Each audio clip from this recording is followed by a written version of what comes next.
बोलिए लखन सियावर रामचंद्र की जय। जय हिंद साथियों, वंदे मातरम साथियों। प्रयागराज महाकुंभ में भगदड़ से हुई मौतों की खबर सुनकर हम सब, पूरा हिंदू समाज, पूरा भारत और पूरा विश्व स्तब्ध है। भगवान श्री राम से प्रार्थना करता हूँ, भगवान नारायण से प्रार्थना करता हूँ कि मृतकों को अपने श्री चरणों में स्थान दें। कई लोग अपने परिवार से बिछड़ गए। उत्तर प्रदेश प्रशासन को चाहिए कि स्थिति को समझते हुए वीवीआईपी और वीआईपी पर ध्यान देने के बजाय व्यवस्था की ओर और आम लोगों की तरफ ध्यान दें। कुंभ तो सबकी आस्था का प्रतीक है। साथियों, ये हादसा नहीं है। अगर मोदी और योगी को दिखावे के अलावा श्रद्धालुओं की जरा भी चिंता होती तो ये सब न होता। प्रयागराज में चल रहे महाकुंभ में अव्यवस्थाओं की शिकायतें बहुत पहले से आ रही थी। ये भगदड़ भी उन्हीं अव्यवस्थाओं का नतीजा है। समय रहते शिकायतों पर ध्यान देने की जरूरत, अगर ध्यान दिया जाता तो इस अनर्थ से बचा जा सकता था। कई दर्जन लोग गुम हैं, कई लोग बिछड़ गए हैं। पुलिस कुछ बता नहीं पा रही है। गोदी मीडिया सिर्फ सरकार की नाकामियों को छिपाने और हकीकत से ध्यान हटाने में लगी है। सीधे सीधे तौर पर योगी सरकार और मोदी सरकार, यानी उत्तर प्रदेश की डबल इंजन की सरकार, इन श्रद्धालुओं की हत्या के लिए जवाबदार है। इनने प्रचार के अलावा कुछ नहीं किया। कश्मीर से कन्याकुमारी तक प्रचार किया, लेकिन व्यवस्था के नाम पर जनता को मरने के लिए धकेल दिया। सोचिए, अगर बीजेपी की जगह किसी और पार्टी की सरकार होती तो अब तक मीडिया कितना हल्ला मचा चुका होता। और बीजेपी, वो तो सरकार को अभी तक हिंदू विरोधी, सनातन विरोधी घोषित कर चुकी होती।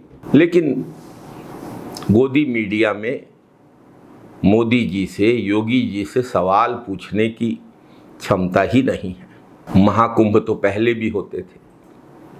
पंडित जवाहरलाल नेहरू जी की सरकार से लेकर डॉक्टर मनमोहन सिंह की सरकारों तक खूब धूमधाम से महाकुंभ और अर्धकुंभ जैसे आयोजन हुए।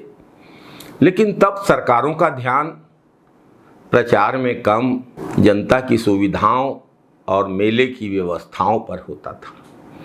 लेकिन इस बार पूरी सरकार और सरकार के गोदी में बैठे हुए मीडिया संस्थानों ने 144 वर्ष के नाम पर भाजपा का इतना प्रचार किया। प्रचार की कोशिशों के चलते, प्रचार में डूब जाने के कारण, प्रचार में मगन हो जाने के कारण सरकार कुंभ में नहाने आए लोगों की सुविधाओं, सुरक्षा और व्यवस्था को सुनिश्चित करना भूल गई। पूरा कुंभ मेला योगी और मोदी के पोस्टरों से भरा पड़ा है। सारी व्यवस्थाएं सिर्फ वीवीआईपी और वीआईपी लोगों के लिए है। क्या आम लोगों के लिए कुंभ मेला नहीं है?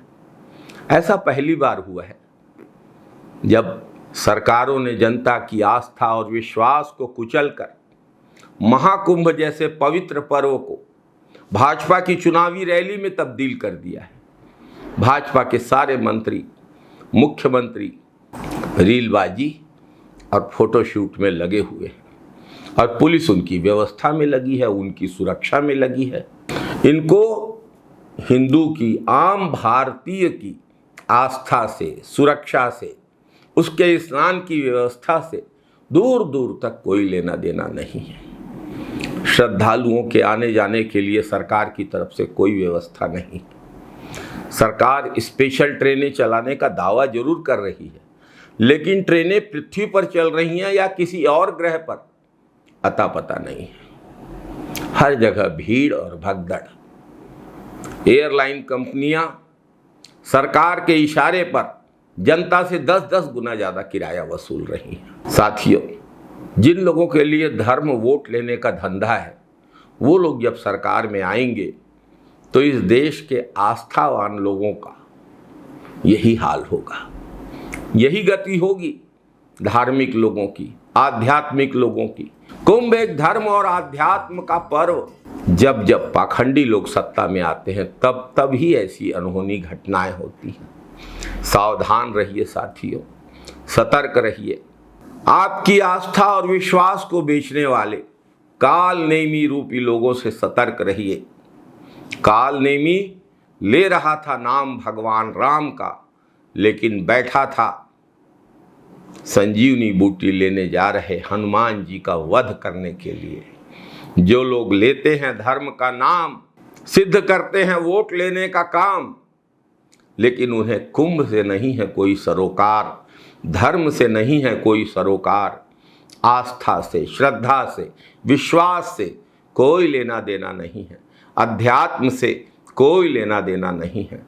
साथियों, सावधान रहना है। बोलिए लखन सियावर रामचंद्र की जय। जय हिंद, वंदे मातरम साथियों।